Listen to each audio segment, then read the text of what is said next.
గేర్లు ఎలా ఉన్నాయో ఎక్స్ప్లెయిన్ చేస్తాను. అయితే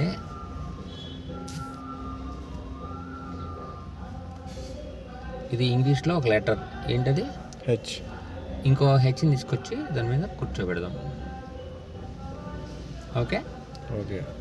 ఇది 1 2 3 4 5 రివర్స్. ఇది న్యూట్రల్లే, ఇది న్యూట్రల్లే, ఇది న్యూట్రల్లే. మొత్తం ఎన్ని న్యూట్రల్ ఉన్నాయి? 3 న్యూట్రల్స్ ఉన్నాయి. ఇది లెఫ్ట్ న్యూట్రల్ అని చెప్పుకోవాలి, ఇది రైట్ న్యూట్రల్ అని చెప్పుకోవాలి. ఇది మిడిల్ కాబట్టి అమ్మని పెడదాం. ఇది ఫ్రంట్ కాబట్టి ఫ్రంట్, ఇది బ్యాక్ కాబట్టి బి. ఓకే.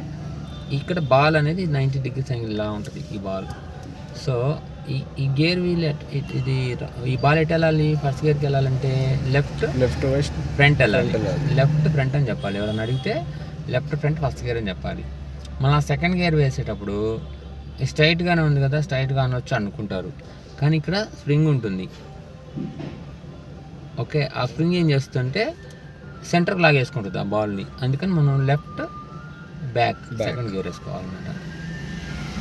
సో మళ్ళీ ఇక్కడ నుంచి మిడిల్కి అనగానే బాల్ ఇక్కడ ఆగదు, మళ్ళీ సేమ్ అదర్స్కి వెళ్ళిపోద్ది.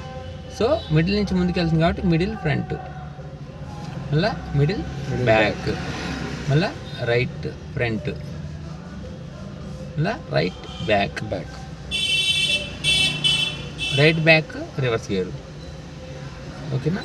ఇప్పుడు మనం ఏ స్పీడ్కి ఏ గేర్ వేయాలనే డౌట్ రావచ్చు. సో ఇటు పక్కన 0 యాడ్ చేసుకో. 30 40 50. సో మనం 50 స్పీడ్ ఉందనుకో ఇక్కడ, ఇటువైపు చూపించి ఒకసారి. ఓకే. 10కి 1, 20కి సెకండ్, 30కి థర్డ్, 40కి ఫోర్త్, 50కి ఫిఫ్త్. అట్లా మీరు 50 అలా అనమాట.